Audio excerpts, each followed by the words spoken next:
한국 불교에서는 언제부터인지 왜인지는 모를 일이지만은 이제 선사가 법상에 오른 후에 토해내는 말씀들은 중국 선사들이 주고받는 이제 색바랜 언어로 춤을 추는 현실이라고 스님께서 비판하셨는데 왜 거기에서 벗어나지 못할까요?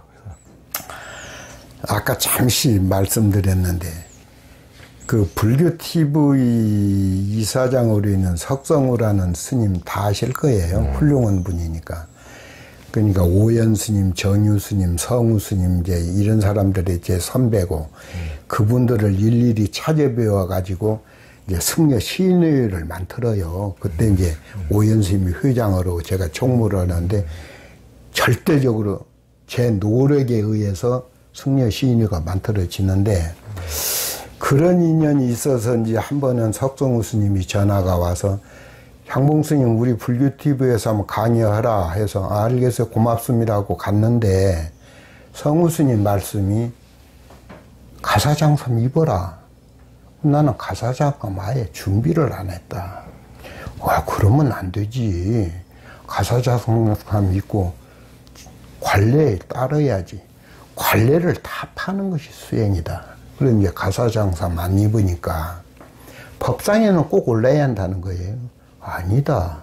내가 평소에 생각하는 것이 왜 승려는 젊은 사람, 젊은 승려인데도 관례에 의해서 법상에 오르고 실력이 잘 갖춰준 석학 노교수는 서서 해요. 불교퇴에 한번 보세요.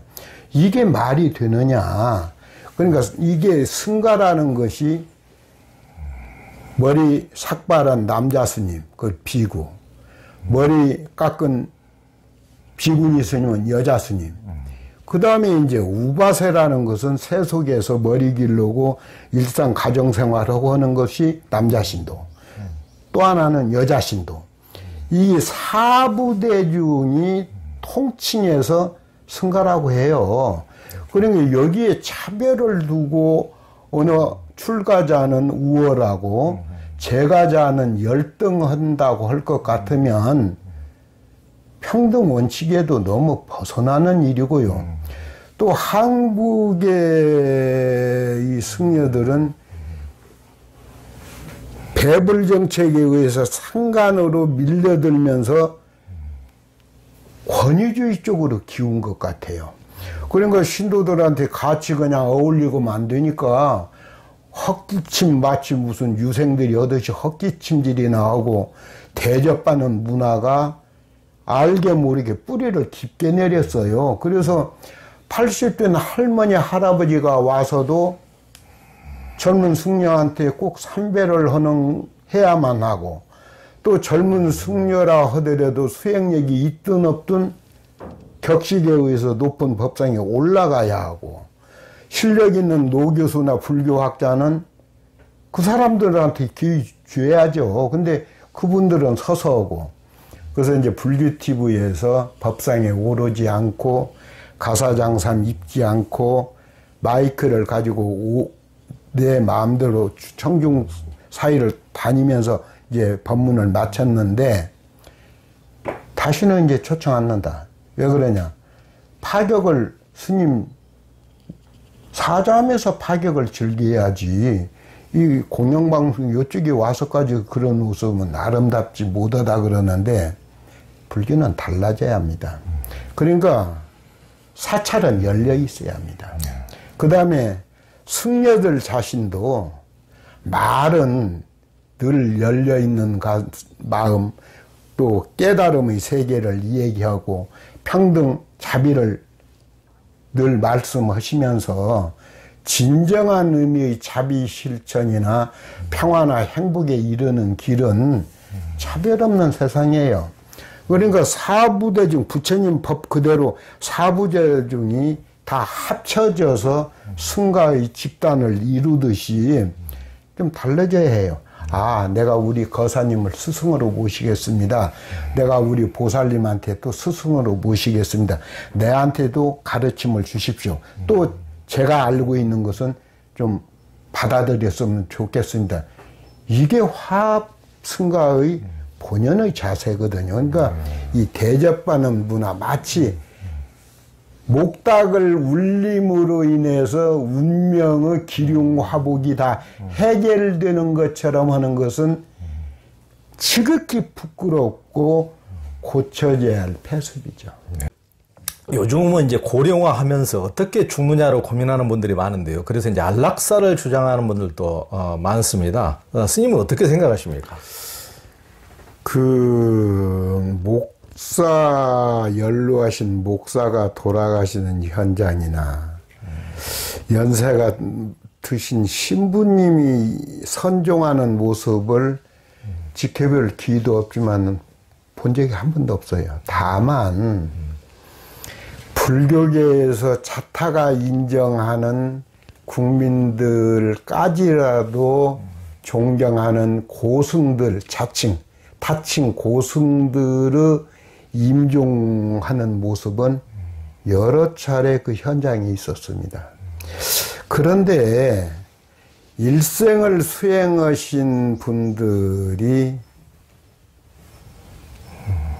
돌아가시는 순간은 아니라 하더라도 최소한 죽음을 몇 시간 앞두고라도 좀 희미하게라도 의식이 있어서 그래 고맙다, 감사하다, 게으름 없이 열심히 정진하라 이런 아름다운 말씀이라도 남기셔야 하는데 저는 못 봤어요. 저는 산소호흡기를 달고 있다가 의사 선생이 호흡기를 언제 뛸까요 하고 그 고성의 제자들한테 물을 경우 그 제자 중에서 으뜸인 분이 사인을 보내면 호흡기를 띄면은 곧 죽어요. 그런 모습을 보면서 최소한 심지어는 어느 모모원 스님들도 사회에는 그렇게 안 알려졌지만은 세속인이나 똑같이 똥오줌 가리지 못하는 그런 병상에 누워 계신 분들도 수두룩해요. 그런데 하나 신기한 게 있어요. 그분들이 돌아가시고 나서는 열반계를 발표해요. 열반송을. 그러니까 그러니 이제 마지막 숨을 거두을 무렵에서 그 정신세계를 한문을, 그것도 왜 한문개송으로 하는지 모르겠어요. 오연이처럼, 오연 스님처럼 뭐 이렇게 저렇게 간다 하면 되는데 그것도 왜 우리 언어가 아닌 중국 한문으로 된 개송을 남겼다. 제가 아는 사실이지만 본인이 남긴 사람 거의 없어요. 제자들이 이제 돌아가시면 그 중에서 조금 한문 실력 있는 사람들이 스승을 감히 대변해서 열반성을, 그건 대단히 불경스러운 일이에요. 스승의 정신세계를 어떻게 자기가 지레짐작해서 한문을 시를 하나 남긴다는 것이, 그러니까 이것도 타성에 젖어 있어요.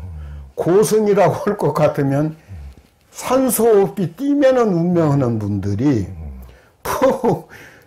후학들을 위해서, 불교도들을 위해서, 국민들을 위해서 어떤 지침이 될 수 있는 그런 메시지를 전달한다는 것이 열반송인데 우스워요. 열반송 없으면 또 어때요? 예를 들어서 나 죽는다 하고 가든지, 그런 모습이 상당히 부끄러워야 해요. 부끄러워질 않아요. 야, 너희 스승은 이러고 이런 스님인데 열반성이 뭐였냐? 어떤 건 신문에 보면요, 열반성이 2개요. 왜 2개냐? 요걸 하나 발표했는데 이건 너무 짜집겐 거야. 그건 어디에도 나와 하니까 아이고 그래? 그러면 바꿔야지. 그래서 열반성이 2개씩도 발표가 되는 해프닝을 연출해요. 근데 그런 모습이 대단히 잘못되어 있고, 저 같은 경우는요, 잘 다짐해요.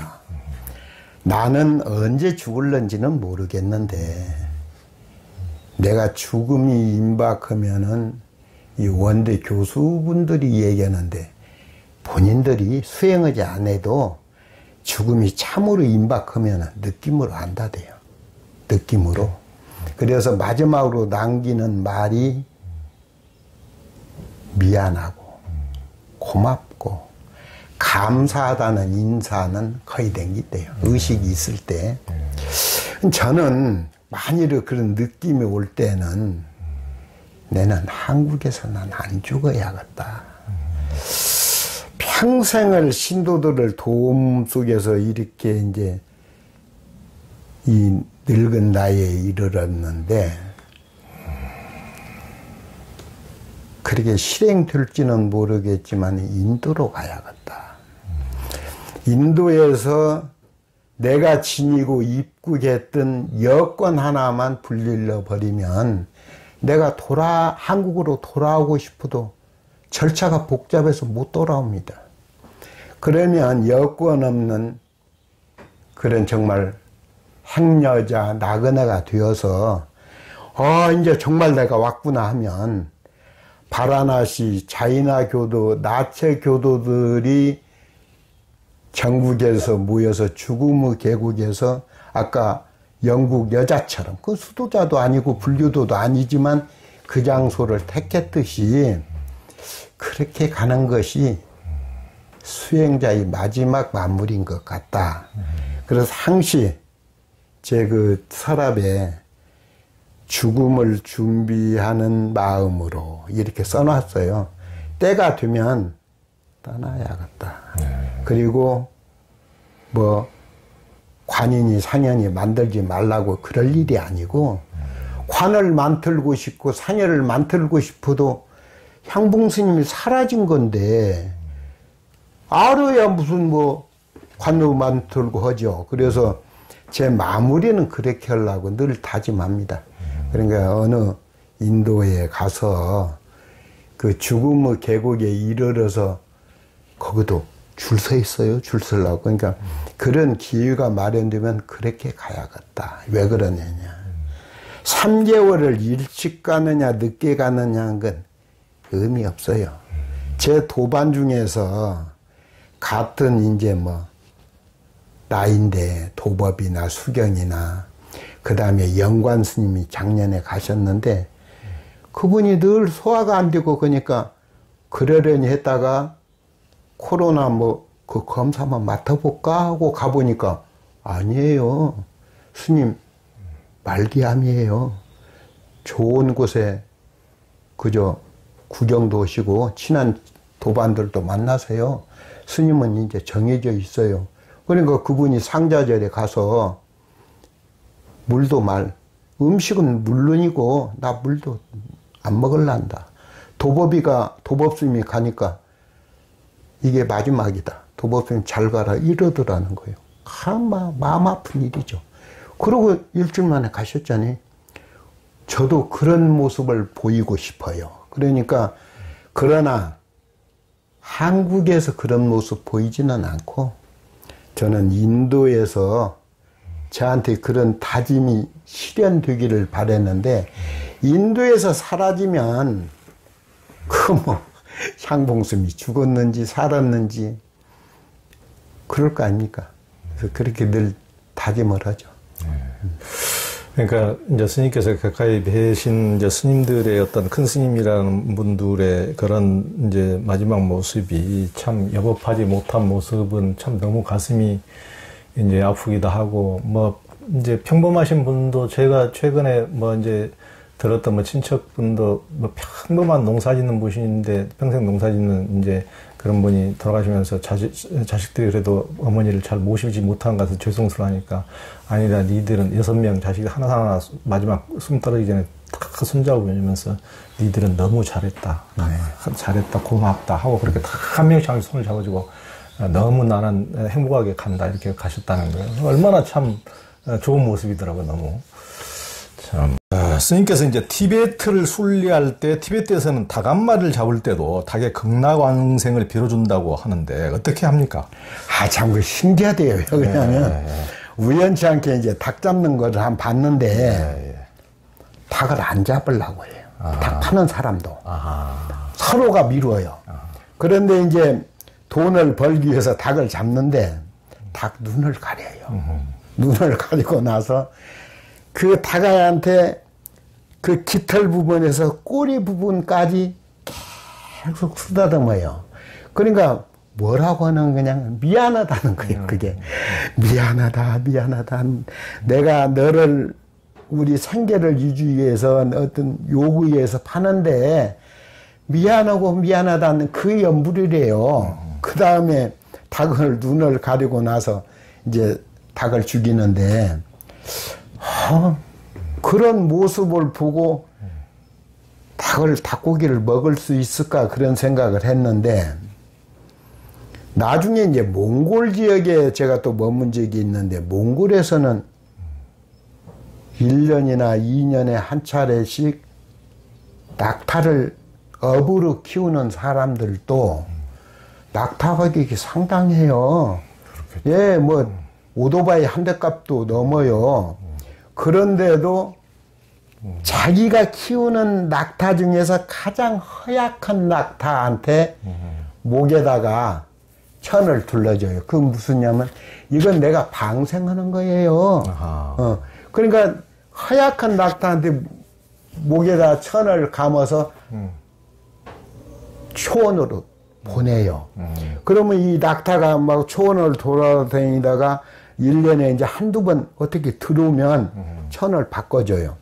그러니까 몽골인들은 이 목에 천을 두른 낙타는 사냥하거나 괴롭히지 않는 그런 아름다운 전통이 있더라고요.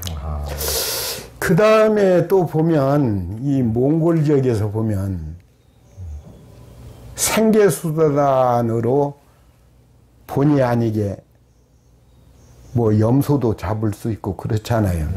근데 그것도 의식이 상당해요. 그 사람들도 티베트 닭 잡을 때처럼 여자는 보지 못하게, 아이도 보지 못하게. 그 교육적이죠. 남자들 몇이 이제 짐승을 잡을 때도 그 종교식을 해요. 그러니까 미안하다. 좋은 데로 가라. 가족이 생계를 위해서 가축을 잡을 때도 비바람이 불거나 눈보라가 치는 날은 그건 취소해요. 밝은 날로. 왜 그러냐고 하니까 춥고 어둡고 비바람 치는데 이 가축의 영혼이 저승에 이르는 길을 헤맬 게 그게 두렵다. 그래서 최소한은 내가 기르던 가축한테 하루 이틀을 미루어서라도 쾌청한 날 잡아서 저승길에 헤매지 않게 하기 위한 것 그래요. 그리고 그 사람들은 그 기술이 있어서 그런 노하우가 있어서 핏방울 하나 흘리지 않게 심장을 멈추게 하는 그 기술이 있더라고요. 그런데 그걸 제가 지켜보면서 참 가슴이 먹먹하는데 사람들끼리 짐승한테도 마지막 길은 그렇게 마음을 열어주잖아요. 근데 사람들끼리도 형제끼리도 부부끼리도 요즘에는 상당히 재정적인 부분이라든지 이런 걸로 서로가 그렇게 으르렁거리고 그렇게 막 가는 길로 나가고 이런 모습은 좀 안타깝다 이런 생각을 합니다. 그렇죠. 참 짐승한테도 그런데 네. 사람한테도 짐승한테도 안 하는 짓을 하고 뭐 요즘에 많이 그런 범죄도 많고 그렇죠. 스님께서 이제 티베트 머무실 때 티베트 의학, 즉 장의학을 공부하셨다고 하셨는데요. 장의학에서 7대 건강법이 있다고 하는데 그것은 무엇입니까? 그러니까 공부했다고 하면은 그건 상당히 건방지고 또 지나친 표현이고 다만 이제 제가 중국에 7년 머물 때도 침술이라든지 그건 그냥 기본은 좀 익히자 해서 공부를 했죠. 그래서 이제 티베트에 3년 머물 때 중국에는 한의학이 있고 그 티베트는 장의학이 있어요. 그런데 서양학자들도 한의학보다는 한 수 위다 이렇게 평가를 한다고 그래요. 이제 학자들마다 다르겠지만은 이 티베트에는 공항이 2개인데 하나는 큰 공항이 라사 공항이고 좀 해발이 높은 곳에 있는데 적은 공항이 창두 공항이에요. 근데 이제 라사 공항에 내리면 영어, 일어, 중국어 이렇게 써 있어. 뭐라고 써 있느냐? 건강진단법 3대 건강진단법을 알려주겠다. 잘 먹고 잘 자고 잘 배설하면 걱정하지 말라 이렇게 써 있어요. 근데 이제 7대 건강법이 뭐냐면 시력, 청력, 기억력, 소화력, 배설력, 보행력, 중심력 그래요. 여기서 이제 다 알아듣겠지만 중심력은 모를 텐데 중심력은 성기능을 얘기해요. 이게 남자나 여자의 생식기가 배꼽이 중심이 아니라 그게 중심이라는 거예요, 사실은. 그래서 중심력이라는 것은 성기능을 의미하죠. 그리고 또 하나 재미있는 것이 티베트학에서는 이 세상 최고의 보약이 있는데 이 보약은 삼시세끼 먹는 음식이다. 이게 음식을 가볍게 여기지 마라. 예를 들어서 순한 음식일수록 오장육부를 순하게 만들고 또 마음이 순해져야 해. 안으로는 마음이 순해지면은 스스로가 편안하고 행복하고 자유에 이르게 된다. 상당히 불교적인 요소가 곳곳에서 만날 수 있습니다. 아, 그러네요. 네. 그러니까 가장 상식적이고, 그러니까 잘 먹고, 이제 잘 자고, 잘 배설하고. 잘 배설하고, 가장 상식적인, 그 세 가지만 잘해도 건강하죠. 네. 그 이제 스님께서는 1987년 경찰의 고문으로 사망한 박종철 군 천도제를 지낼 때도 그 현장에 계셨다고 하셨는데 어떻게 해서 그곳에 있었는지요? 또 스님은 투사와 보살이 다르지 않다고 했는데 무슨 말씀이십니까? 제가 86년부터 조계종 총무원에서 총무부장을 해서요. 이제 심부름을 하는데 이제 박종철 아버지 박정기 씨라는 분이 지금은 돌아가셨는데 몇 년 전에 돌아가셨죠. 그러니 명동성당의 그 사제 신부님들한테도 그 아들 잃은 슬픔을 많이 호소하고 또 이제 그분이 종교가 불교다 보니까 조계종 총무원에 자주 오셨어요. 근데 이제 그분이 총무원에 자주 오시면 그 당시에는 그런 좀 악습이 있었는데 종교기관인데도 각 기관 파견자들이 있었어요. 그렇죠. 뭐 정보부라든지 보안사라든지 치안본부라든지 서울시경이라든지 이분들이 들락거릴 때인데 박정기 종철군의 아버님이 오셔도 따뜻하게 빵 한 조각 차 한 잔 마시는 것도 두려워했어요.